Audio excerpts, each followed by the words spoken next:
So we often assume that with enough introspection, we could truly know ourselves. You hear this all the time, right? Self-reflection, introspection, people doing all this self-work.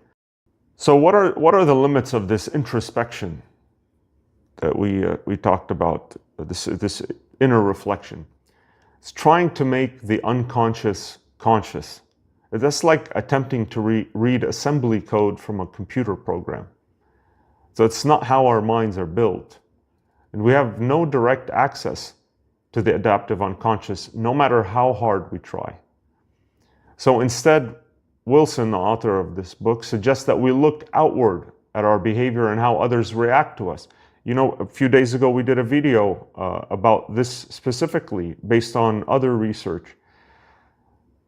So we look outward at our behavior and how others react to us, constructing a narrative from our actions to better understand ourselves. So those are much better ways for us to understand ourselves than this inner reflection and introspection. Because too much introspection can even be counterproductive. Could lead to confusion instead of clarity. So understanding this adaptive unconscious is a game changer for self-improvement. Many of our habits, both helpful and harmful, are rooted in unconscious processes. And by becoming more aware of these patterns, we can start to make intentional changes.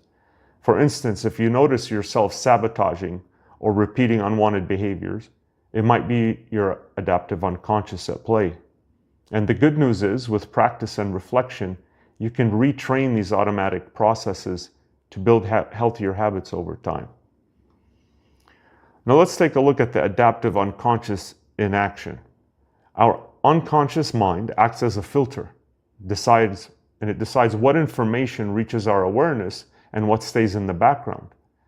It also monitors what we're not paying attention to, alerting us if something important happens. So this adaptive unconscious interprets and evaluates information quickly, often making accurate judgments about situations and people. Far from being cold and logical, it is deeply emotional. Like gut feelings are generated by non-conscious processes, and they're crucial for making decisions and for survival. That's interesting. Have you ever thought about where your gut feeling comes from? I mean, you didn't think about it. It's not a conscious thing. You had a gut feeling. Where did that come from? That's exactly what we're talking about here. These non-conscious processes. There's something that Wilson called, or he coined the term, the psychological immune system. He calls it the mind's spin doctor. So the adaptive unconscious doesn't just filter information. It acts as a psychological immune system or spin doctor, working behind the scenes to protect our sense of well-being. It interprets and justifies threatening information in ways that help us feel good about ourselves. And often this is without our conscious awareness. So this metaphor highlights how our minds can rationalize or reframe events to maintain optimism and self-esteem, sometimes at the expense of accuracy. So how does this psychological immune system work?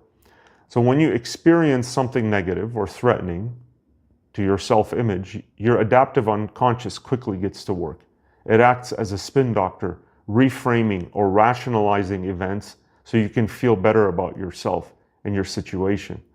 And this process is automatic and often invisible to you.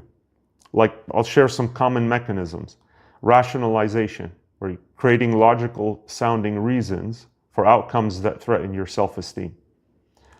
Self-justification, convincing yourself that your actions or decisions were reasonable, even if they weren't.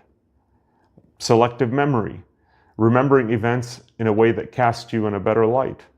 And also deflection, blaming external factors for failures or disappointments.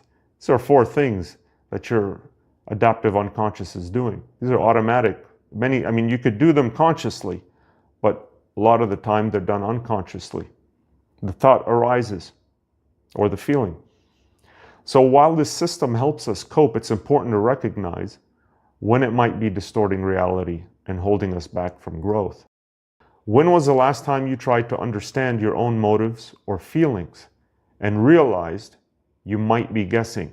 This is so crucial because in the literature, so many people usually guessed about what the reason was for their feeling or their motives, but they were wrong. It was inaccurate. They were just making guesses. So remember, every day you and I are building a stronger mind.